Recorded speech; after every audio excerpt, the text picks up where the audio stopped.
Testing, testing, testing. Here we go. That's far away. Hmm? Far away. What about that? They can zoom in on us. Good afternoon. This is Drill Sergeant Thomas coming to you with another conversation. These are my parents, Mary and Robert, and we're just going to talk. I'm going to ask them from their perspective as parents. What you would do if you called your parents and they are not particularly in the military, but the advice that they would give you from their perspective. Can you please introduce yourself, Mr. Robert Thomas? Good afternoon. I am Robert Thomas, April's dad, and happy to join in on this very important topic today. My background includes corporate America and having visited and worked in locations from west to east, north to south, Europe, and northern Africa. I'm known as an operating executive, and one of the things that I really do is that I motivate and inspire others to be great. Very good. Awesome description of yourself. Ms. Thomas? I am Mary Lita Thomas, and I am April's mom. And I don't know, that's just about it for me. I don't think you're giving yourself enough credit. I don't know what you want me to say. I work right now currently. I love my job. I just got a promotion, so it's a Congratulations. good thing. Volunteer work, Yeah, I did volunteer work at my church. food pantry. Yeah, that's good. So, what is your thought process, or what are your thoughts about people when they have conflict versus if it's external or internal? Go ahead. Well, conflict is going to occur in everyday life. It's just a natural part of being part of our society. And so what I like to do, if there seems to be a certain level of energy about, if the energy seems to be negative, I address it that way and just try and call it out for what it is. Is the energy in the room a little bit too much? And if so, can we really consider toning it down? And if that works, then just really begin to go in and chat about what might be driving someone's energy to the point that it is. So I like to just simply ask questions to understand better what's going on. Once you understand what's going on, then it gives you some inference as to what might be top of mind for the other person. So at a very macro level, I think conflict is just a natural part of life. And conflict, if not addressed, moves from conflict to issues and problems. So I like to try and nip it in the bud to the point that you can.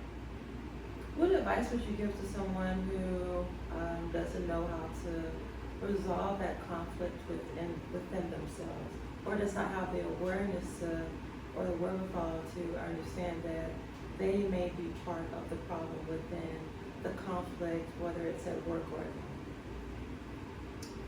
The world that I live in doesn't necessarily include a right or wrong. It simply includes having an understanding of everybody's perspective. And sometimes the person that is creating the conflict, or you're perceiving creating conflict, may not necessarily know that they're creating conflict. So the first part of that is self-education, to the extent that that individual is willing to do that. So there's something called the Johari window. Those are elements that you know about yourself, that others know about you, and then the big one is that there are things that you don't know about yourself. And so those are blind spots. And throughout my career, what I've discovered is that those that have conflict consistently, there are things about themselves that they simply don't know. Those are the blind spots. If it's a colleague, and a relatively close colleague, then you can sit down and have a cup of coffee, have a sandwich, and begin to just simply share with them, what you're seeing. And while they may or may not agree with what you're sharing with them, at least it's the first step. The second step would be is to advise them to go get some education, to become better known to themselves for more self-awareness.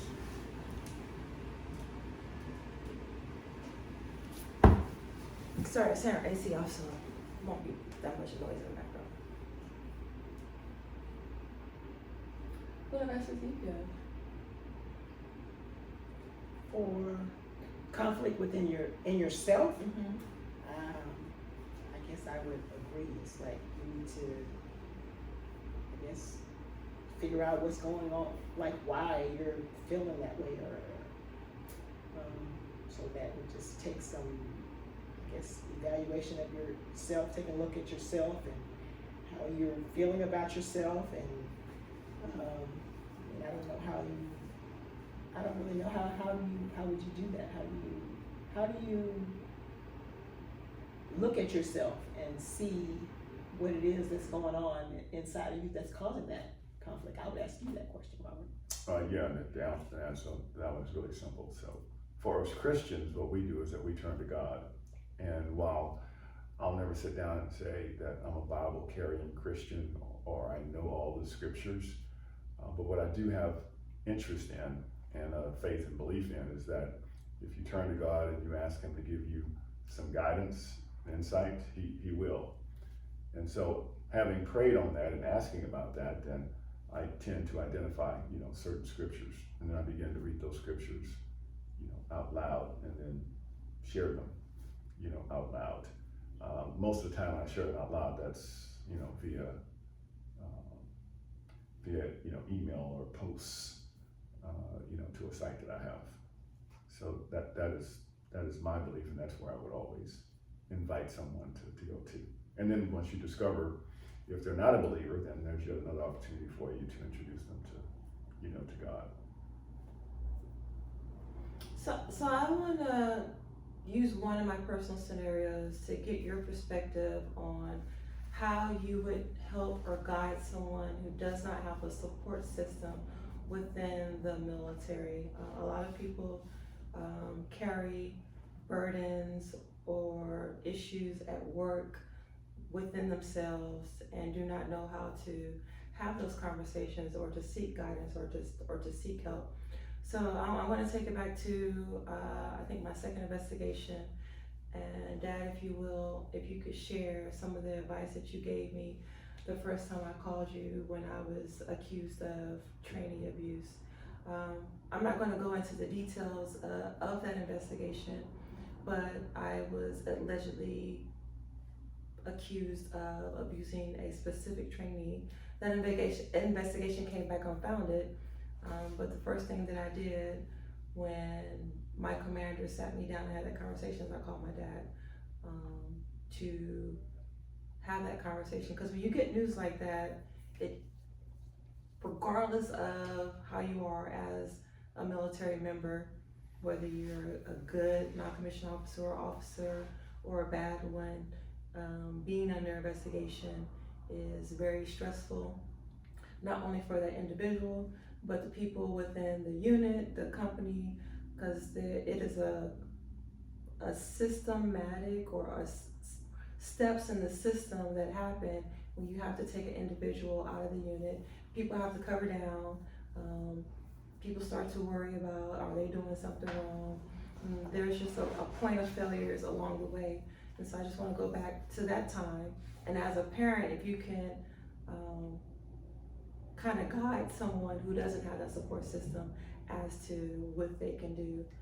So I called my dad and I was like, someone accused me of trainee abuse, and me and him had a conversation, and then after that conversation, I followed the steps and procedures, and all was well. So if we can go back to that conversation. Well, that one, while straightforward in the sharing of the incident itself or the investigation itself, obviously was quite traumatic. I could tell for you in hearing you describe, what was going on. And so what I wanted to do was to effectively listen to what you believe to be the issue is, aka the investigation, so that I could begin to formulate what feedback or direction or actioning that I might want to offer as a first step. And so hearing that, it took me aback as well, and knowing the military is the military, questions that I wanted you to ask is, like, where's the evidence, where's the proof, where's the filing on this? And short of that, information being available, is that just simply be sure to go to everybody that is a constituent and share, the story to the extent that you can. So your local non-military representative, which is your state representative, your congressman, go to your chaplain, go talk to your boss, your primary boss, and his boss, and also talk to the Army. In this case, it would be the Secretary of the Army. What would be your advice if that person doesn't have the courage to do that? So, being challenged with the environment is a part of everyday life. More specifically, in the military, it can be daunting. And if you do have friends and colleagues that you really consider to be friends and colleagues, that would be a first place to start. If you don't have the type of relationship with your parents and you can't go there, then that would be the alternative. Go to your friends and your colleagues and let them know what's going on, and they might be able to offer some advice. But you, as someone in the military, especially a non-commissioned officer, has really got to look in the mirror and say, I need to take steps in action to clear my good name. And so it gets back to starting with yourself and put pen to pad. Who do I know that I can trust? Who do I know that I can share this story with? And then begin to make notes onto each of, let's just call them pillars, each of those pillars that you've identified, and then go into action planning and actioning with meeting with them and talking with them. And also, probably more importantly, is just understand how the Army works when it comes to investigations. So what is the system of investigations? And so understanding that, then you can begin to add those resources to your list as well to say, all right, I've been accused of this. Please share with me the facts of this investigation. So what would that conversation look like when that person is doing that process, and then the people that they thought were their friends were like, you're under investigation, I can't deal with that right now. I don't want to be associated with that. I mean, you may or may not be guilty, but I don't want to be involved with that. So thank you very much, and you move on. Simply put, and now you know. Those were folks that you thought that you could, count on, if nothing else, for just a conversation or some simple guidance. And I would say, respect them for that position. But my take at that point is check and X. They're no longer really in my inner circle of people that I would really want to rely on for help, even if the help is just a conversation. And as a support system, what advice would you give that person? Or would you give them advice, or would you just listen to them? I would probably just listen to them, try to encourage them, knowing that whatever charges are being raised against them are not true, because I know the person, and just tell them to just, like Robert said, just trust in God. You know who you are. You know you did not do whatever they're accusing you of, and reach out to your people who know you as well, and who will speak up for you, and know that in the end, the truth is the truth, and it's gonna all work out, because whatever they're accusing you of, you didn't do. So with that being said, why do you think individuals have conflict if the environment tells you or gives you information of either right, wrong, the rules, regulations, standard operating procedures? Why do you think us human beings put so much time, energy, and effort into not trying to be our best selves? Or what barriers do we have that that diminish or deteriorate or keep us from being our best selves? Not just from ourselves, but to the people in our environment, i.e. our family, our spouse, our kids, etc. I mean, for me, it's the beginning of time. It gets back to sin. So there isn't a perfect human being once Adam and Eve were exposed in the Garden of Eden. And then if you look back from a historical perspective, even when God gave us the 10 Commandments, and the people that said that they believed in God simply wouldn't follow those 10 simple rules. And so it's just been passed on from one generation to the next, and that we're not a perfect, people, man or woman.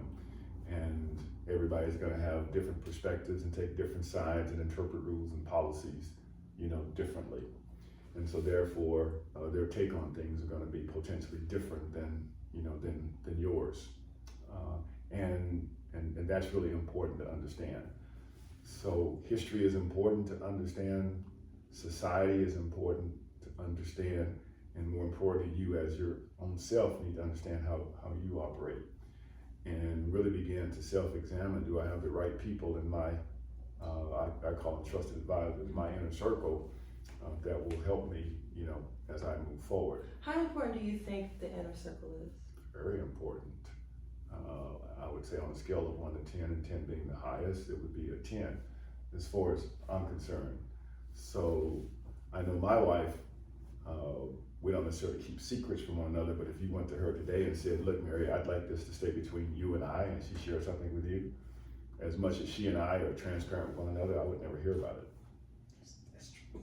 So she would keep that trust between the two of you. It's that I would not consider to be a secret. That is just a handshake between, two individuals. And over time, that will prove itself out whether or not that trust, stays intact. But people are people, and you just need to know that.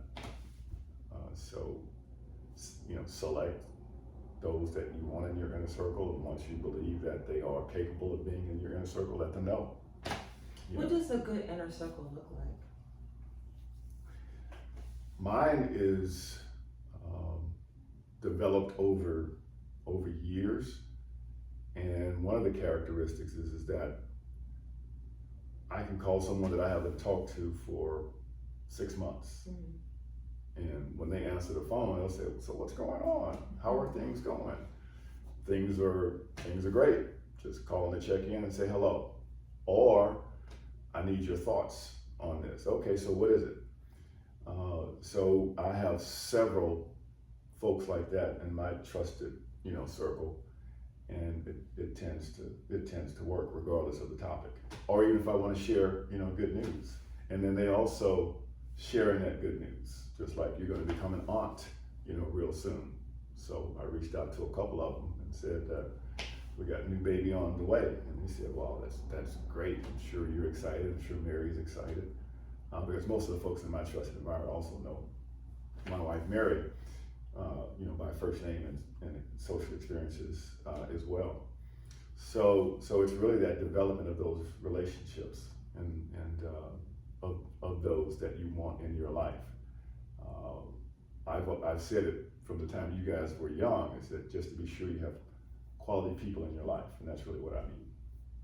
So married from a spouse perspective, married to a high performer, what advice would you give to a significant other, to someone who is very career driven and focused and can excel within that work environment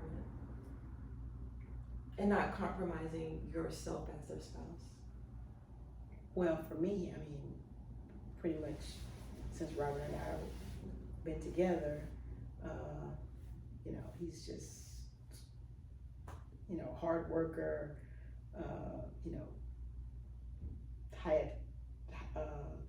high roles in different companies, and just to be supportive, of him. Sometimes difficult because you know, being a black male in corporate America. I mean, a lot of places we go, we be the only black faces in the room. And I guess, like, they knew that he was great, but they never really, I guess, rewarded him accordingly because I guess, you know, because I'm thinking because he was black. And I mean, there were a lot of things that he put in place that his bosses took credit for, you know, and a lot of president's clubs we went to.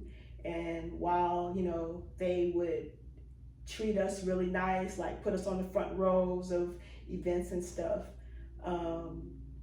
he never, like, all the clubs that we went to and the award process that they have, and when you would excel and do really, really great, you know, you get to walk across the stage. He never got to walk across the stage. So for me, that was hurtful.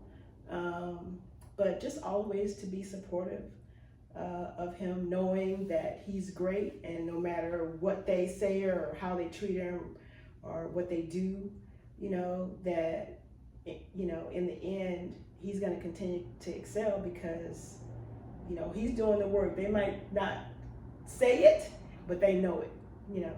And so just be supportive. What does that support look like? Because I know a lot of military spouses don't understand what folks in the military have to go through. Like, is that support meaning cooking the food, keeping the house clean, making the schedule? Like, what does that support look like? All of that, all of that, yeah.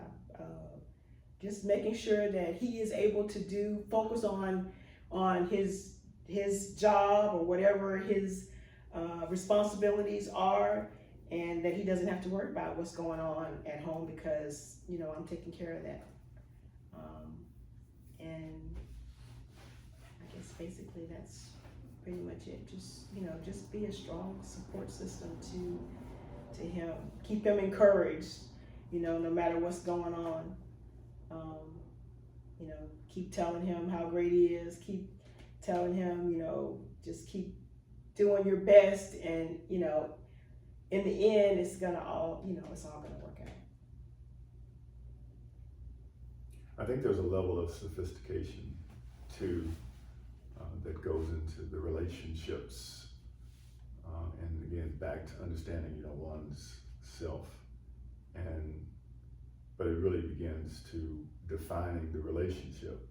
Do you think someone has to give up themselves so that the other one can accomplish those dreams and vision? I don't think so. Yeah, so again, that's not a world that I live in. I live in a world in terms of let's have an understanding. And so it doesn't get into what you need, what I need. It gets into, all right, here's the operating environment. So a little short story on that is when Mary was working before she stopped, we were in California. She lived 35 miles from our home. I had to go into San Francisco, so I had to go across 2 bridges. And your little brother one time got sick, and they called her to see if she could leave work to go. And she couldn't, so she called me, and I said, well, I can't leave work either. And so we had a little dispute over that. And so when we talked about it, I said, you know what? I'm fine staying at home, but this is what you have to cover economically. Her was that, well, I'm not at a point now where I can cover that. And I said, well, let's come to an agreement and work towards getting you out of the work environment. Mm-hmm. So that was understanding the relationship, but not necessarily throwing punches at one another. And so 3 or 4 years later, when we moved from Northern California to Southern California, she didn't go back to work, so we didn't have those conflicts. We decided that I would be the primary, you know, employee. And so that's how we avoided all those conflicts. So that was great support. So as a high performer, and then making that decision for one spouse to stay back, what guidance would you give to someone who is in the military and is excelling, or what they call a high performer, or someone who is going up in the ranks super fast, and the spouse is at home and they're starting to feel like, well, what about me? So for us, it wasn't a stay back. It was understanding the roadmap. But the job itself, say the 8 to 5, that was the primary focus. And the primary focus at home was the home and your little brother at that time, getting him to school, picking him up, ensuring that the homework was done, all vital to the ecology, you know, of the family life. And so in corporate, if you are a good leader and you are excelling and you're not paying attention to that part of your life, well, to me, that's on the executive or the high performing, you know, military person, because now they're being remiss of their total duties. That should be easy enough to pick up on. So the corporations that I worked for understood that as well, and so there were a lot of appointments that included, you know, spouses. You heard Mary mention about me not walking across the stage. To a large degree, that's correct, but we did have other programs where I won those programs, and then there were announcements and trophies. You've seen the bottles of wines with the inscriptions on them, and she was right there, you know, with me. So those President's Club, I think there was 12 or so of them. You know, she was right there, you know, with me. And my bosses knew her first name, and we socialized, you know, with them throughout the country. So for me, it's that sometimes that person that's way out there has to get a bump on the head that says, you know, be sure that you're not just leaving for the office that day and you've detached yourself from the rest of the family. You can't do that. Do you think there's gender roles, or should it be fair for the woman to excel and the man to stay home, or should it be the other way around, or does it even matter? I don't think it matters. I'm a traditionalist, but I also come from a family of very strong women. And coming up as a young lad, you know, and children in general, they just observe what's going on. And so what I observed is that the women in my family were running the households, running church, running a lot of things. And that was never, to my childhood and upbringing, I never heard that you're not going to work, you stay home because you're a woman. Because all the women in my family, they worked, probably because they needed to or had to. So even though I'm a traditionalist, I think it's great that everybody has a job, a good paying job. I think it's great if you choose not to want to participate, you know, in that employment, you know, event. It all just gets back down to, you know, what is your family home economic model that supports what you want to do. And so I'm a planner. I like to have plans in place, I like to execute the plans, and that's easy to do. My wife is real good with details, etc., but she doesn't like a plan. So you have to understand that. Our plan is what we talk about. And so you have to have those discussions. And if you, as call it the high roller that's out there, are not paying attention to that, well, then that's shame on you, leaving your family, you know, behind. Because most of the time they're taking care of the stuff that you don't have to worry about, that gives you the opportunity to really excel. So sit down at the proverbial kitchen table to say what it is you want in the relationship and how the relationship is going, you know, to work. What if someone's scared to have that conversation? What would you say to them? Or they don't have the courage to tell their spouse, this is truly what I want to accomplish. This is what will make me happy, and I need you to make some sacrifices for me to get to this point. Well, I believe in education. At some point, you, the individual, for whatever reason, are having some inherent challenges of bringing this up, then you go to that trusted advisors that I talked about, and you talk it through with them. And then maybe, just maybe, when you guys are all socializing together, AKA it's parenthetically speaking, it's really important that some of the trusted advisors are common to both you and your spouse. So that way when you get together for, you know, lunches, dinners, breakfasts, sandwiches, games, whatever, there can be a conversation. that's taking place that will help you feel a little bit more confident about broaching the subject, either eloquently or very direct. So I'm going to pivot and shift gears, and I want to talk about a conversation that I had with Drill Sergeant Rodriguez. I had some conflict a few days ago with a specific non-commissioned officer, and I went to my first sergeant, had a conversation, and I still didn't have any resolution, and me and him had a conversation.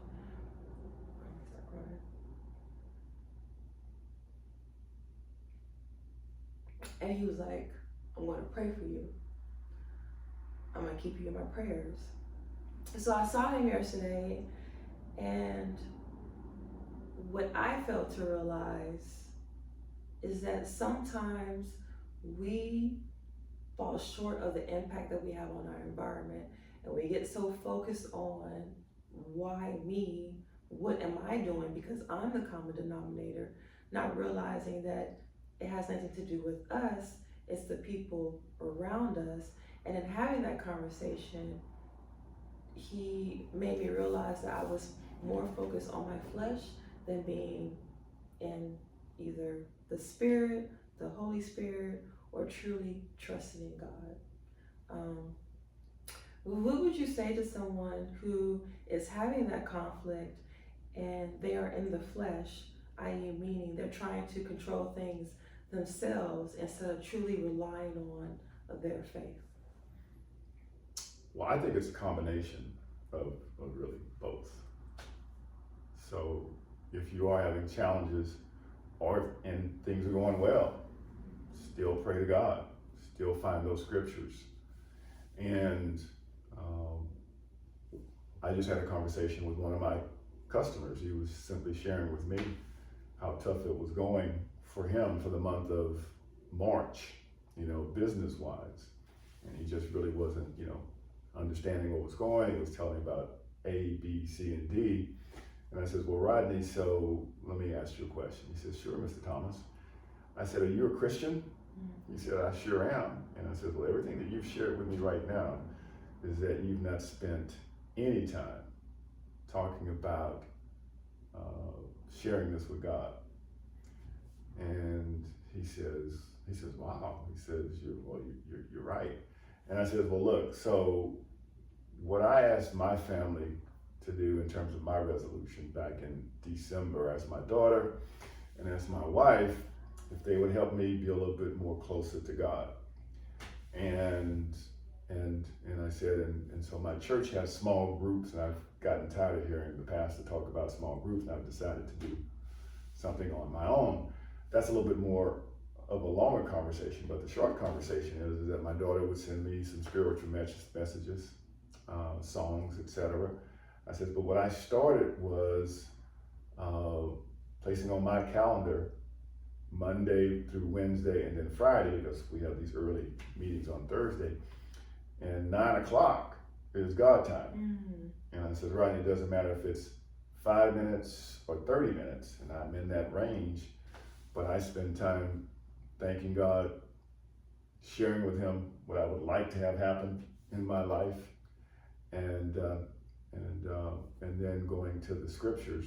And I said, and I've recently started, this foundation that's called Clearinghouse to the Gospel, and that's where I go and I post scriptures, and I just welcome people from around the world to read these scriptures in hopes that the scriptures might entice them to learn more about God.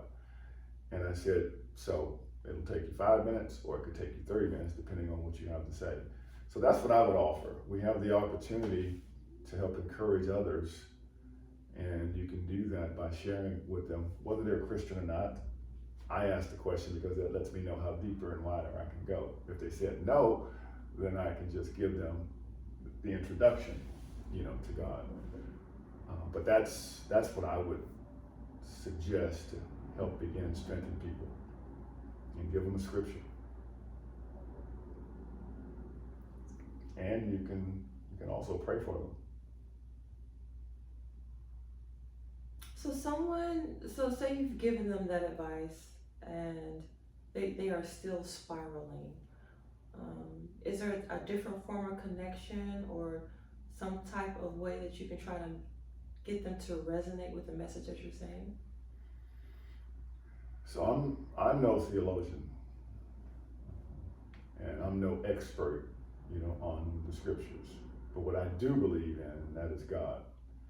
And it may be that all you can do is to help pray for them and pray with them. And it's going to be up to them to take action, as well. Some people, for whatever reason, simply like chaos. And those are the ones that you can't let them consume, your time. You can pray for them. You can pray for them all the time. But I do believe that if you do pray and you're faithful about it, God will guide you through it. So I want to kind of talk about the peaks and valleys of life.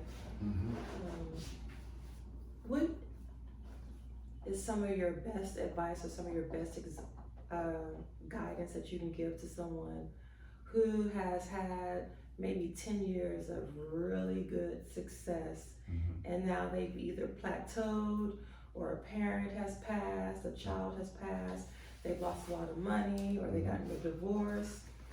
Besides relying on their faith, what can you kind of tell them based on your own experience, how to meet some of those challenges? Well, it's not besides relying on faith. That's foundational for me. So you better be relying on your faith. Otherwise, why are you pretending to pray and ask God for help if you're not going to be faithful about it? So that's number one. You better be faithful.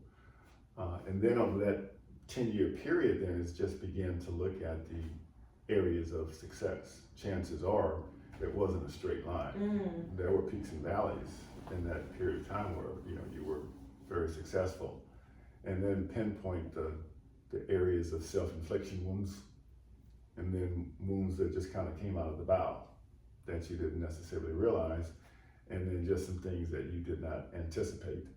And what you will find is that you'll have your share of self-inflicted mistakes, and you'll have things that just happen called life, the economy when it comes to money, and that way you can stay on balance with what next to do. Still gets back to knowing who you are. So my little sister's husband said, for me at one of our dinners that we get together with them, maybe it was New Year's, and maybe it was my birthday, he was saying a prayer for me. He said, I'm one of the most resilient people that he knows. So, and I know that about myself, but he's seen it and observed it. How and why, I'm not sure, but he shared that with me. That's how I get through it, is that don't have time to mourn more than 10 or 15 minutes. I tell people that all the time, that, my dad, he taught me 3 valuable lessons: my name, my word. I think that's why I have a lot of trouble with when people say I don't do something, because I'll have my name is my word. That's it. And if you are going around saying that I am doing this, then you're compromising my name and my word. Right. Which now, after having this conversation, now I've had an epiphany as to why I get so pissed off when people say I do things that I don't. And then another thing that you taught me is 15 minutes. Sit in it for 15 minutes and then let it go. Yeah. I didn't mean to interrupt your thought, but yeah. Yeah, no, that's it. You have to really move on and then chart again. And I make lists. So I know. You say you make lists, so for our audience, in that 15 minutes, when you say you make a list, are you making a list of what you did wrong or what went right, or what does that list look like? It's a combination of those things, but I go back to my life plan. So we talk about New Year's resolutions. When I talk about New Year's resolutions, I'm talking about one for 2023 that's gonna go with my life plan, which I do in 10-year increments. So I just completed a 10-year life plan, I just started a new one. And because you guys are getting older now, which means I'm getting older, and I'm 4 years older than Mary, and so now I'm thinking more about her life after me. And so a part of my 10-year plan is to be sure that financially, you know, she's in good shape. So I have on my list certain dollar thresholds. I have on my list, which I made her promise last year, that if for some reason that I pass before she does, I don't want her to be alone, so I want her to go stay with Rob, knowing that you were on the move. Her first response was, I don't like cold weather. That's on my life's plan. Helping you get to Sergeant Major is on my life's plan. So I have those kind of macro level, you know, lists, and I'm working at them every day. And so I make 5 or 6 steps in that direction. Sometimes it's 2 or 3 steps, you know, backwards, but it's the plan, and it's not a straight line. So it's the ebb and flow of that. So I've just started this year. And then so I used to read lots of books, but so now I just read lots of excerpts and still listen to those that are pretty successful in life, and just continue to fill myself up with information. So that's my approach, you know, to life. But back to where we started is be sure you understand yourself to the best that you can.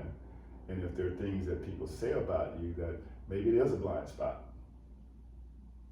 What is a blind spot? Because a lot of people are not tracking the peripheral, and that we have blind spots. Mm-hmm. So my wife Mary, she pointed one out to me, you know, like years ago. We kind of talked about it during your birthday luncheon today. And that is, she said that you tell people don't come near you. And I says, I'm not real sure I agree with that, so what are you saying? She says, oh yeah, you know. I said, well, the next time you see that, just tell me, and she did. And so it's really my body language, my facial expressions. Mm-hmm. So I didn't really realize that I was projecting that, so I would say that was something I didn't really know about myself. Subconsciously it was there, but I know how to use that, you know, very effectively. And so then I would just tell her if we're going into some place that she knows I don't want to be at, but I agreed to go with her. She says, you know, please be nice and please, you know, be kind to these people. So that's really good, you know, dialogue. So that's good for me.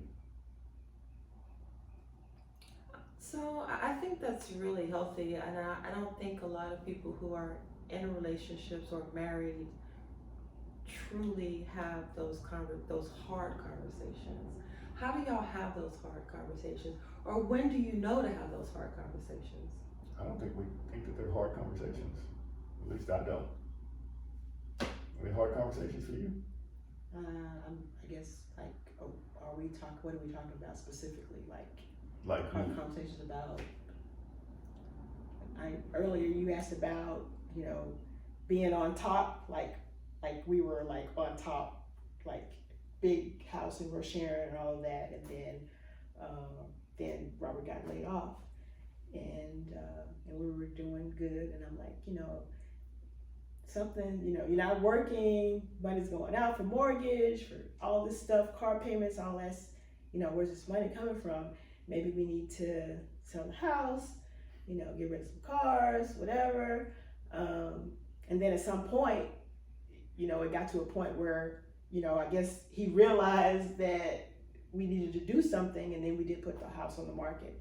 And so, you know, now we're in an apartment, which I love where we are right now, but going from, you know, moving Southern California, Northern California, always having brand new house built from the ground up, always traveling, always all of this, and me not working, and now I'm working and I love my job. I tell people if I have to work, because I do now, that I love what I do, I love where I work. You just have to decide that the vows that you took are true and real, and that you're gonna you're gonna stick by it no matter, For better, for worse. better, for worse. And I'm not saying that we're in the worst, but at some point, I mean, I remember us going to the grocery store and pulling out a credit card and not knowing if we were gonna have enough money to pay for the food. Okay, we were up here, and we've been, to me, way down. And you know, now we're recovering and we're doing great. I just got a new car, awesome. But you just gotta make up your mind that the vows that you took, that you know you're gonna stick it through. You're gonna keep trusting in God, because He didn't have you up here to have you go out like that. You know, He has a plan for you. He already knew we were gonna be here and we were gonna be here, and now we're on our way back up. You know, Robert's company is, you know, doing well. He's got his own company, doing well. Like I said earlier, I just got a promotion, my job. You just gotta trust Him, and you gotta know that in the end, that there's a plan for you. God has a plan for you, and that if you trust Him and you love Him, He's gonna always make sure you have everything that you need. Amen to that. Hallelujah. Because I've always been interested in couples that have had that longevity. And I think we've moved to a society where we want everything now, and we're not willing to work with our partner or spouse to like get through those hard times. What advice would you give to me meeting someone who is not at their best, but they're on their way up? Like, what kind of advice would you give to me moving forward? Should I, you know, because I think a lot of times, I know when I was dating, when I was at my worst, people wouldn't stick around because they didn't want to be bothered with someone who was in that valley trying to figure things out. I would say that you need to find someone who can appreciate what you're going through, and that's gonna stick with you and help you work through whatever it is that you're going through. Because that's how you know that's a person that's gonna be there for you all the time. I mean, you know, if you're down and they're coming in and they're like, I don't want to deal with that, that's not somebody you want to deal with either. You know, you want somebody that's gonna encourage you and build you up, help you, you know, pick yourself up if you're down, and then, you know, together you can go from there. You can grow together. You can, you know, and it takes time. And you know, people get married and they want everything like right now. That it doesn't work. It takes time. It takes time to, you know, if you get a house, you know, you get a new house and you want to fill it up. You know, you can't do that. It takes time. And I guess for me, you know, if you're spending your money on things, buy quality. You know, buy quality. Don't buy stuff because you like it and it costs you $50. Because in 3 months you're gonna have to go buy something else. We have furniture that's older than you. I know. and it's good stuff, and you know, and stuff comes back around. Even clothes, you know, they come back around. So just, you know, find someone who's gonna be supportive and encouraging of you, and work together and take your time and have the nice things that you want to have over time, because you just, I mean, you just can't have everything at once. I mean, I guess you can, but you know, in the end, for me, I don't think it works out. I think you just have to gradually build over time. No, I think that's good insight. Yeah. Increments, yeah. So for me, I don't live in a world of judgments, and regardless of where one person is or another, the key for me is just having, you know, a plan. You don't have to say what's your plan. You can say, well, can we just talk about what it might look like if we're together, you know, a year from now, or you know, 90 days from now? What does that look like to you? And So do you have to agree on that plan? no, you don't, because you're just trying to understand where they are And hopefully they're trying to understand where you are too. and if it doesn't line up with where you want to be or where you want to go, then perhaps the plans are just incongruent. That's one aspect of it. And if the plans are incongruent, is the individual, though, the type of individual that you want in your life? But at some point, congruency needs to take place. Because otherwise, you'll just stay perpendicular to one another, and that, to me, lends itself to trouble. That would create lots of conflict. In a relationship. So do you think relationships, when it's dealing with one individual, is indifferent to whether you are married or you're at work or with your friends? Do you have to be a separate entity within yourself when dealing with those specific individuals? Well, you know me, I'm literal. So I think about it in nouns and verbs. The relationship is the noun. And then what are the characteristics of the relationship? And then the actions that we take are the verbs. So how I would describe the relationship that I have with my wife is that, you know, we are really one body. The variations that we have is real simple, but they're everyday, ordinary, you know, life things. She could be at church 24/7, not me. That doesn't drive any wedge between us. She could go to church every Sunday, not me. That doesn't drive any wedge between me, because I'm not telling her, don't go to church. And she's not telling me, you better go to church. Those are immature statuses, I think. So it's those little things that can, you know, be compounded to grow up to be, you know, conflicts or bigger things. So it's a matter of, well, we're done with high school, so what's really important?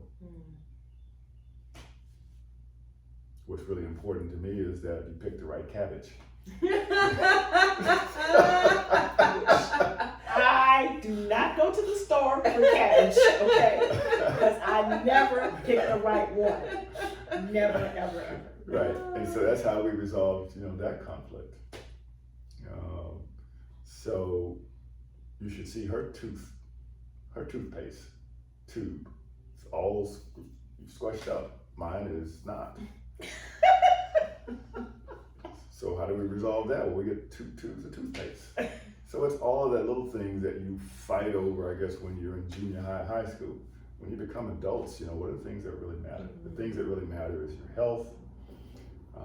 Do you have enough financial resources to take care of the household and have a little bit of enjoyment and can support, you know, your family? And, you know, are you both focused on, you know, on God? Those are the real important aspects of life. And then who are these other people that are your so-called friends? Are they so-called friends? Well, that's okay. You can have those acquaintances, but do you have people that you can really rely on for whatever? You pick up the phone, you call them, they're going to be there. No matter what. Right. No matter what, they're going to be there. Yeah, so you saw Sherry and Jim that came to Mary's surprise birthday party. Well, they live in Central Florida. They're 2.5 hour drive to the airport. And then they had to fly here. It was no big deal. She wanted to be here to help celebrate that. And if I called her right now for anything, if I called her right now and told her I needed her to come, she would be on the next plane here. Yeah, so those are the right kind of people. And you have them as well as your aunts. So then it's and your friend, Denise. Right. Yeah. Exactly. So then it's, what other type friends that you need, you know, in your circle? What other kind of capabilities do they have in their background? So for a high performer, like what type of social construct would you advise them to have? Like for me, it's my brother, it's Denise, and it's my dad. Like those are the 3 individuals, like when I'm in crisis. And what I mean by crisis is like when I start to spiral out of control, I immediately call. And then I have my second layer, and then I have my third layer. But what advice would you give to a high performer as far as their support system, what they should seek out and what they should put in their infrastructure? Well, you've just really defined it. So how do you maintain a level of networking, you know, with everyone, so that each time you do call, it's not helping with a crisis. It's just the normal check-ins. And so I think that as a routine is really, really important, and that you share what's going on in your life and where you're thinking about going. And sometimes those people will weigh in and say, well, have you considered this? Mm-hmm. But you have to really listen as well. A lot of people don't really listen. And so there's all sorts of types of listeners. There's judgers, there's iceberg listeners, there's data gatherers, because all they want to do is to rush to respond instead of, you know, effectively listening. So it's really adding that, you know, to use your phrase, the social construct, because if you've identified that those 3 tiers and you continue to expand those, that's great. And it can be very rewarding. Do you think it's important to try to build allies within your environment? Always. Mm-hmm. It's just another form of relationships. So that they speak on your behalf. Something comes up, no. Ain't nowhere in the world April said that. They can shut that down, you know, immediately. Or, you know what, let's go see April right now. Yeah. And then whoever's bringing that mess probably will say, well, no, I was just. That's what I do, yeah. At the pantry, we have, you know, somebody saying, this person's, you know, said, I can do this. And it's like, and then this person over here saying, you know, somebody over here told me I could do this. I'm like, okay, you over here and y'all both come right here and stand in front of me and we're gonna talk. And then, you know, when I'm asking them, then they looking all crazy because both of them lying. those are the people that create conflict, just like in your environment. And so just don't even entertain that. Just nip it right in the bud. Mm-hmm. Yeah, absolutely. You know, something was said early on in my career in that we put a plan together, we present the plan, and people that would want to oppose it said, well, the details are in the devil. You know what my response was? Well, let's go see the devil. Where is it?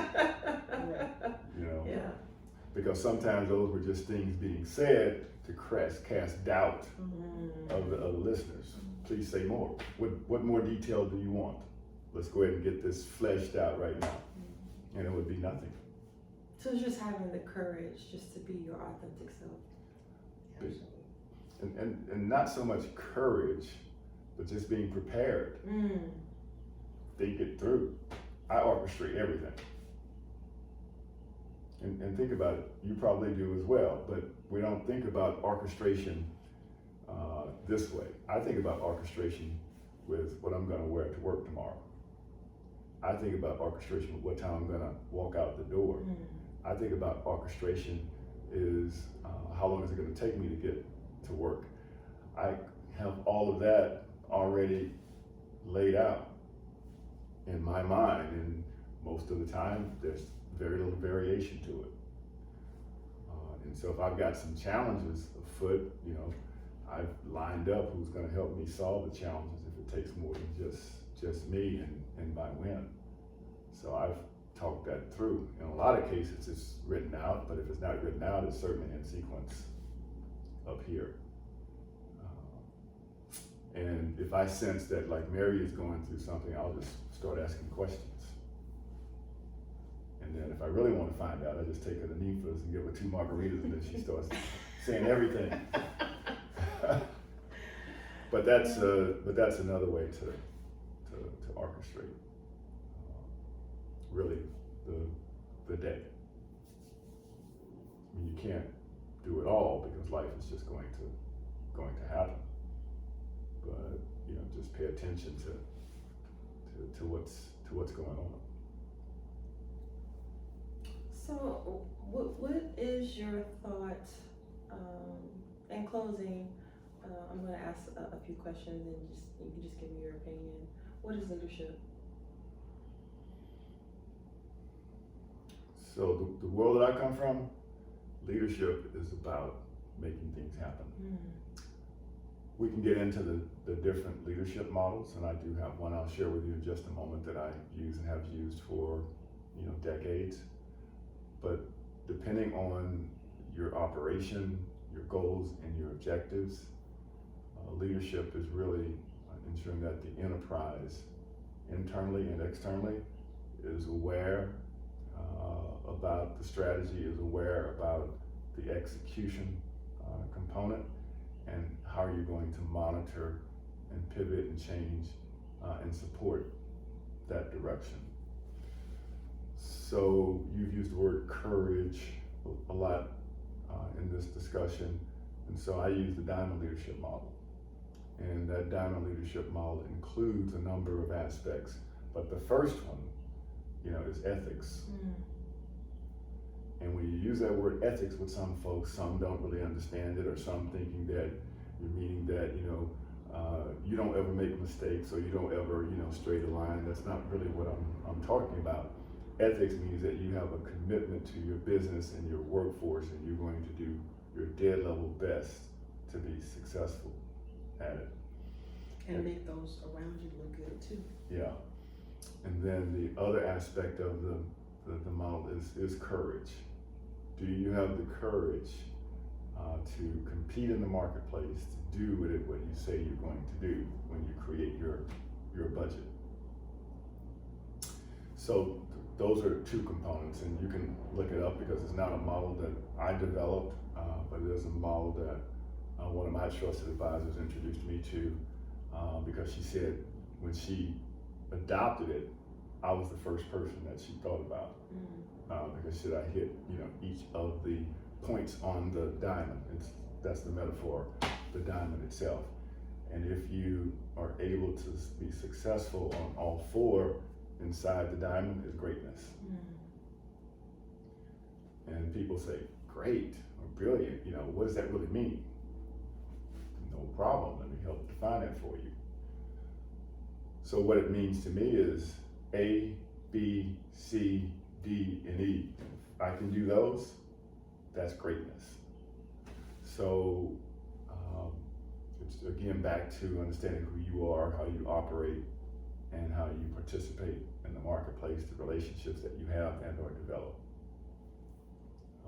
So Mary at times shuts me down because she'll pick up on me getting ready to go talk to somebody. She says, please, can we just have dinner? Leave those people alone. So sometimes you can just sense that somebody might be an important connection for you. Just say, how you doing? And it might create something, because that might be from the universe, God saying you might want to, reach out and touch them. So that's my approach and definition of leadership. So what is God?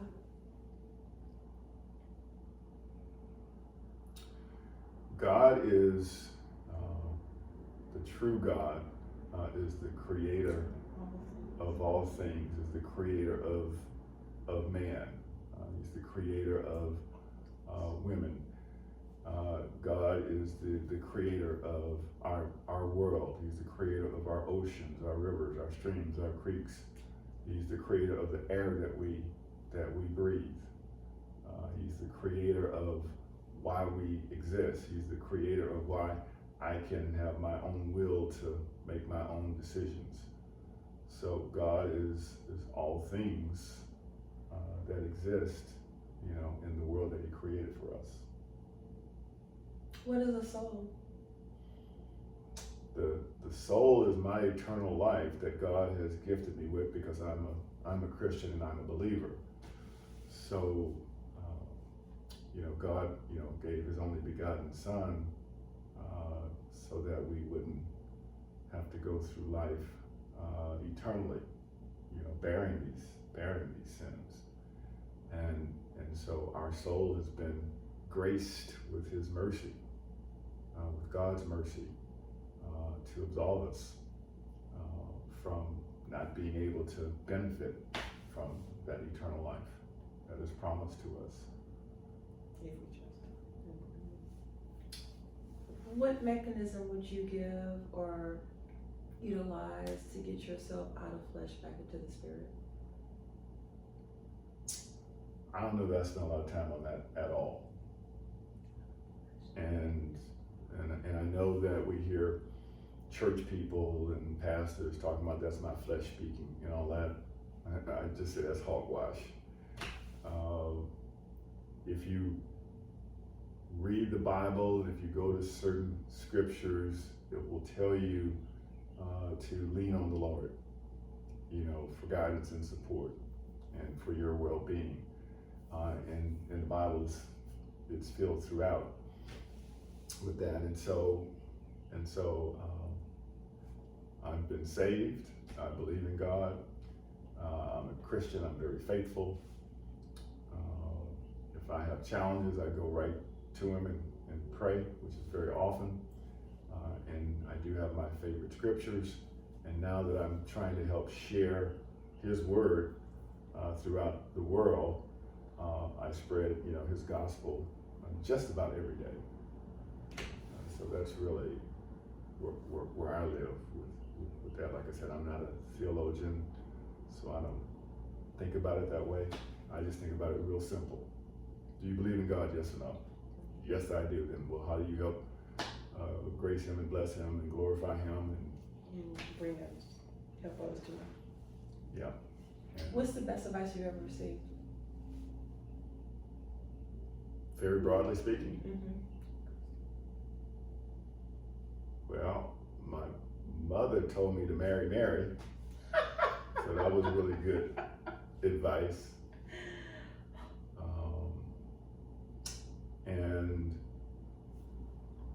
probably to take the relocation from Houston to New York in 1984, that was probably good advice. That was never part of my thinking to leave Houston to go somewhere where we had never been. From Houston to Connecticut. To Connecticut, and of course, which you were involved in for sure. So that catapulted my career into the stratosphere with the good work we were able to do there. So I would say was great advice, because I was not entirely receptive to that. Then there's some other areas, but mostly on the corporate side. And in closing, what would be your best advice to a high performer?